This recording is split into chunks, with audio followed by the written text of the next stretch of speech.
So, during the opening exercise question, what was the answer that you and your partner came up with? Do you think that it is possible to know whether there is a rigid motion that takes one triangle to another without actually showing the particular rigid motion? So, it turns out it is true that we do not need to show the rigid motion to be able to know that there is one. We are going to show that these criteria that refer to a few parts of the two triangles and a correspondence between them that guarantee congruency. For example, the existence of the rigid motion. We are going to start with the side angle side criteria, also known as SAS. The side angle side triangle congruence criteria, or SAS, states that given two triangles, triangle ABC and triangle A'B'C', so that AB is equal to A'B', one of the sides, the measure of angle A is equal to the measure of angle A', one of the angles, and segment AC, the length of it, is equal to A'C', another side. Then the two triangles are congruent. So that is only 3 pieces of information that you would have to know about any pair of triangles. So the steps we're about to walk through show the most general case for determining a congruence between two triangles that satisfies the SAS criteria. Note that not all steps are needed for every pair of triangles. For example, sometimes the triangles already share a vertex. Sometimes a reflection is needed and sometimes not. It is important to understand that we can always use some or all of the steps that we are about to cover to determine a congruence between the two triangles that satisfies the side angle side criteria. So here's our proof. We are going to be provided with the 2 distinct triangles pictured here. We are going to assume that AB is equal to A'B'. Those are the 2 sides. We are also going to assume that the measure of angle A is equal to the measure of angle A'. And then we are going to assume that AC is equal to A'C', side. So we can see that we have 2 sides and 1 angle that is actually between those 2 sides. In the diagram that I'm displaying on the screen, I do not have the side markings given to you, but I do have the sides paired up in colors. So the red sides are congruent in length and the black sides are congruent in length. And then both of the angle measures at point A are marked as 75 degrees. So by our definition of congruence, we have to find some composition of rigid motions that will map triangle A'B''C' to triangle ABC. You could also go in reverse order if you were wondering. We could map ABC to A'B''C'. But for the remainder of the example, we are going to be working on moving A'B''C' to ABC.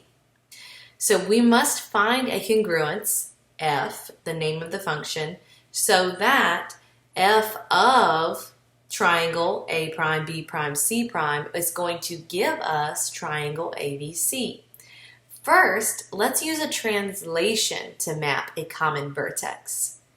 Which 2 points determine the appropriate vector? So let's think. Can any pair of points be used? We've said before that we could technically draw a vector between any 2 pair of corresponding points. But will that work in this case? So, the only 2 corresponding vertices that we actually know information about at this time are A and A'. Why is that? Because they both have congruent angles. So that means that the vector that we use must be connecting A to A', because those are the only 2 angles that we know for sure are congruent and can map to each other. All right, so the vector that we will be using is simply vector A prime A. Directly from the point A prime to the point A is how we will move triangle A prime, B prime, C prime. So what is that going to look like as it moves along this vector? Well, let's check it out. Pretty cool, huh? All right, so once it has moved, we can see that A has mapped on top, or A prime has mapped on top of A. So after the translation of using vector A prime A on triangle A prime B prime C prime, it now shares one vertex with triangle ABC, which is point A. So in fact, we can say that for the translation using vector A prime A of triangle A prime B prime C prime is equal to triangle A B double prime C double prime. So it's like we're taking an extra step for the points B prime and C prime, adding another little apostrophe on them, but removing the apostrophes for A because it's now on top of the regular A point. So that's not necessary anymore. So we can see what our final translation looks like there. All right, so what transformation do you think we could do next? Looking at it, you could tell a rotation would come in handy. So next, we're going to use a clockwise rotation. And what is the measure that we're going to use for our rotation? It's going to be whatever the measure of angle CAC double prime is. When we rotate that number of degrees clockwise, whatever that angle is, it should map C to C double prime because those are the same lengths. So it'll bring side AC double prime around to segment AC. You could, by chance, if you were thinking of it, rotate the triangle around in the other direction. So you could rotate around this way so that AB and AB double prime line up. But just for the duration, we're going to continue and line up the AC with AC double prime.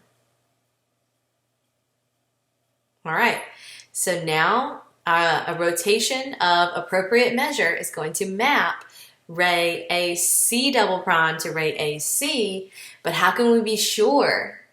Like you can see it now that C double prime did in fact map to point C, but how do we know that that's going to happen for sure? So recall the part about our assumptions at the very beginning and that the lengths of the sides in question are equal. So ensuring that C double prime will map to point C. It's going to be a definite because the two side lengths were the same to begin. And all we did was rigid motions to get where we are, so we haven't lost any of our lengths. So then, after the rotation, a total of 2 vertices are being shared with triangle ABC. So now that we can see that point A lines up and point C lines up. So we just have point B from our original triangle and now this B triple prime. There's a lot of little apostrophes there, but it's because we have done several different things to it. So finally, if we can show that B triple prime and B map to each other, then we'll be golden. They are on opposite sides of the line that joins AC. So a reflection over AC would bring B triple prime over to the same side as B. Since a reflection is a rigid motion and it preserves angle measures, we also know that the measure of angle B triple prime AC is the same as the measure of angle BAC. So ray AB triple prime is going to map over to ray AB. If, however, ray AB triple prime coincides with ray AB, can we be certain for sure that those 2 points, those 2 B's are going to map to each other? We can, because not only are we certain that the rays coincide, they will land on top of each other because that angle was the same, but we also know that we were told at the beginning that those two segments are the same length. Remember that we've been carrying around that same length. That was our beginning. We haven't changed any of those lengths because all we've been doing is rigid motions. So taken together, these two pieces of information ensure that the reflection over AC brings B triple prime over to B.